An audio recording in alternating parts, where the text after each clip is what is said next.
Ok bấm bỏ ngày muốn dương ban tranh video muối bẹo pon cho mỗi một sân âm buồn mà này thà vị thi không ca do lệ bài thà lệ ví dụ lệ về càng lắng tranh pi mà sân âm buồn thấy do tới cho nó không mà sân xem thiệt chẳng ngày nay dương能 លើក ពី វិធី បញ្ចូលលេខ mà này thà nó ពេល ដែល យើង បាន ទៅ ណី ឬ ក៏ នៅ ពេល ដែល យើង បាន លេខ ពី ម៉ាស៊ីន ណា មួយ ហើយ យើង មាន ម៉ាស៊ីន ថ្មី យើង ត្រូវ ការ ចុច បញ្ចូល លេខ សម្រាប់ ម៉ាស៊ីន ស៊េរី ថ្មី មក ក្រោយ ឥឡូវ ពាក់ ព័ន្ធ ជាមួយ លេខ រាយ ឬ ក៏ ហៅ លេខ ត្រង់ លេខ direct ហ្នឹង ណា យើង អាច ធ្វើ ការ scan បាន ដូច ម៉ាស៊ីន នេះ ចឹង យើង អាច ធ្វើ ការ scan បាន ឃើញ ទេ យើង ចូល ទៅ កម្មវិធី scan វា ទៅ ហើយ យើង យក ម៉ាស៊ីន មួយ ទៀត មក ចុច ក្បែរ វា គឺ វា ចាប់ បាន ហើយ គឺ យើង អាច ហៅ បាន ហើយ ប៉ុន្តែ វា បាន តែ លេខ រាយ ទេ ពាក់ ព័ន្ធ ជាមួយ លេខ repeater ដែល មាន លេខ ទទួល លេខ ផ្សាយ លេខ កូដ ចាស់ យើង យក កម្មវិធី យក មក scan ក៏ វា scan អត់ ចេញ ដែរ អញ្ចឹង យើង ត្រូវ ការ បញ្ចូល ដោយ ដៃ ឬ ក៏ បញ្ចូល ដោយ computer ឬ ក៏ សម្រាប់ ម៉ាស៊ីន ស៊េរី ថ្មី យើង អាច បញ្ចូល តាម រយៈ ទូរស័ព្ទ បាន បើ យើង បញ្ចូល តាម app ណា ហើយ ពាក់ ព័ន្ធ មួយ ការ បញ្ចូល តាម app ហ្នឹង ក៏ ខ្ញុំ ធ្លាប់ បាន ថត ឲ្យ បង មើល មួយ សារ ហើយ អញ្ចឹង ឥឡូវ យើង នឹង ធ្វើ ការ លើក យក ពី របៀប ក្នុង ការ បញ្ចូល លេខ repeater ណា ដោយ ដៃ ឬ ក៏ ហៅ ថា manual ណា អញ្ចឹង សម្រាប់ ម៉ាស៊ីន នេះ ម៉ាស៊ីន ដែល បង ទិញ ទៅ ប្រភេទ ចេញ ថ្មី នេះ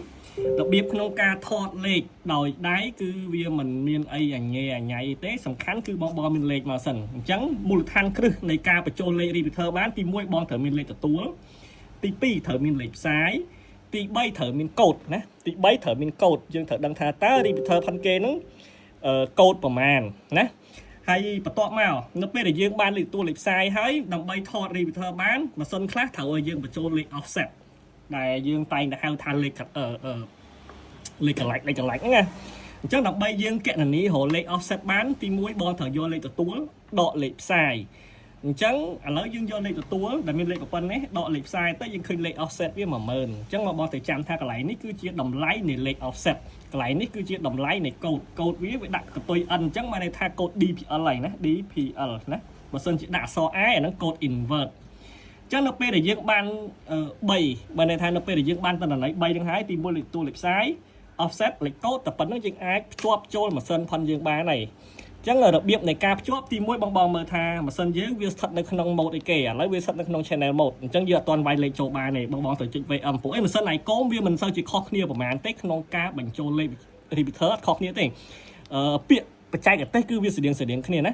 អញ្ចឹង ឥឡូវ ដើម្បី យើង ចេញ មក menu មក បង ចុច VM មួយ មក ឲ្យ វា បាត់ អក្សរ CH ហ្នឹង ណា frequency mode ឃើញ ទេ អានេះ វា ចេញ មក frequency mode ឬក៏ manual mode ហើយ អញ្ចឹង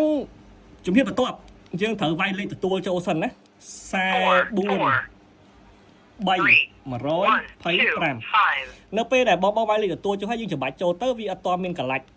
ផ្លាស់ បដូរ មក លេខ ផ្សាយ នេះ ទេ តាម ពិត ជា ទូទៅ repeater នៅ ពេល ដែល យើង ចុច ផ្សាយ វា ត្រូវ load លេខ ផ្សាយ មក អញ្ចឹង អានេះ វា អត់ ទាន់ load ទេ ណា ព្រោះ អី ដោយសារ យើង អត់ ទាន់ ដាក់ offset យើង អត់ ទាន់ ដាក់ សញ្ញា បូក ដក ណា អញ្ចឹង យើង ចុច menu បន្ទាប់ មក យើង យក ពាក្យ ថា program CH ណា យើង ចុច menu ទៀត មក ហើយ យើង ស្វែង រក ពាក្យ ថា offset ណា offset អញ្ចឹង នៅ ពេល ឃើញ offset ហើយ បង ចុច menu ទៀត ទៅ បន្ទាប់ មក យើង យក តម្លៃ ដែល យើង យក លេខ ទទួល ដក លេខ ផ្សាយ នេះ ឃើញ 10000 ហ្នឹង វាយ បញ្ចូល offset អញ្ចឹង វាយ លេខ 0 1 0 1 2 3 10000 ណា អញ្ចឹង នៅ ពេល ដែល បង វាយ offset ចូល ហើយ យើង ចុច menu មួយ ទៀត ដើម្បី confirm វា អូខេ អញ្ចឹង វា save ទុក ហើយ ណា អញ្ចឹង យើង exit ចេញ មក ក្រៅ មួយ មើល អញ្ចឹង នៅ ពេល ដែល បង ចេញ មក ក្រៅ ក៏ វា អត់ ទាន់ ឆ្លាស់ ដែរ ឃើញ ទេ វា អត់ ទាន់ កន្លាច់ ទេ អញ្ចឹង នៅ ពេល ដែល យើង បញ្ចូល លេខ offset ហើយ ជំហាន បន្ទាប់ យើង ត្រូវ ដាក់ សញ្ញា បូក ដក អញ្ចឹង បង ត្រូវ ចាំ ថា ពេល ណា ដែល យើង ប្រើ បូក ពេល ណា ដែល យើង ប្រើ ដក នៅ ពេល ដែល លេខ ទទួល ធំ ជាង លេខ ផ្សាយ ណា លេខ ទទួល ធំ ជាង លេខ ផ្សាយ យើង ត្រូវ ប្រើ សញ្ញា ដក ណា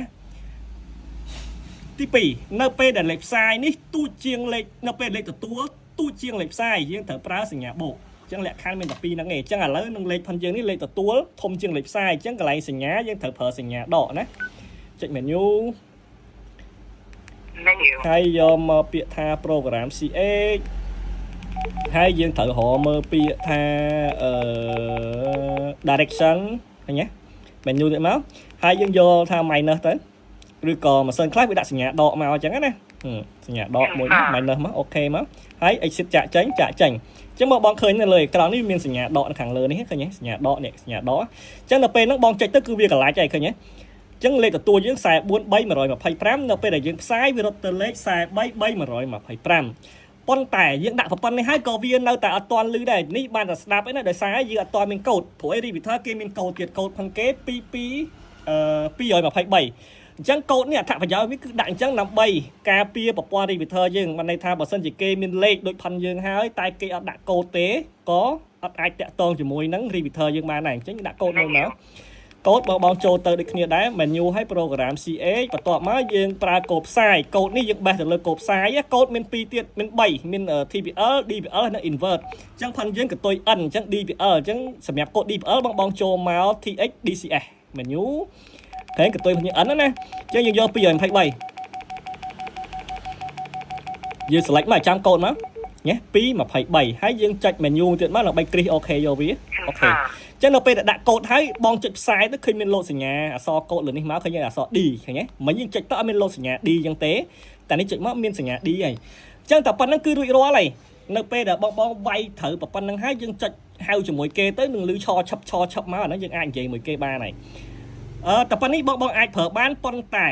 យើងត្រូវ save ចូល channel មួយទៀតដើម្បីឲ្យវាជាប់ក្នុងម៉ាស៊ីនហើយរបៀប save ចូល channel សម្រាប់ម៉ាស៊ីននេះក៏ងាយដែរបងចុចតែ menu មកដដែលទេយើងចូល program CH ហើយយើងរកមើលពាក្យថា CH memory ឃើញទេ menu ទៀតទៅអញ្ចឹងកន្លែងនេះបងចង់ save ចូល channel មួយណាចង់ save ចូល channel ទី1ឬក៏ទី2ឥឡូវខ្ញុំថា save ចូល channel ទី1ចុះអញ្ចឹងយើងចុចឲ្យចំទី1មកចុច menu មួយទៀតទៅគឺវានឹងធ្វើការ store ឬក៏ save ចូល channel ទី1ហើយបង exit ចេញវិញ exit ណាតែប៉ុណ្្នឹងមកអានេះវានៅក្នុង VFO mode ឬក៏ manual mode អញ្ចឹងដើម្បីយើងចូល channel យើងចុច VM មួយមក channel mode ឃើញទេចូលមក channel mode ហើយអញ្ចឹង channel ទី1លេខប៉ុណ្ណាយើងចុចទៅគឺវាកន្លាច់ឃើញទេអញ្ចឹងអានេះគឺជារបៀបក្នុងការថតលេខ repeater ងាយសម្រាប់ម៉ាស៊ីនប្រភេទពួកនេះអត់មានអីញ៉ៃទេបងមើលតាមវីដេអូទៅអាចថតបានទេបង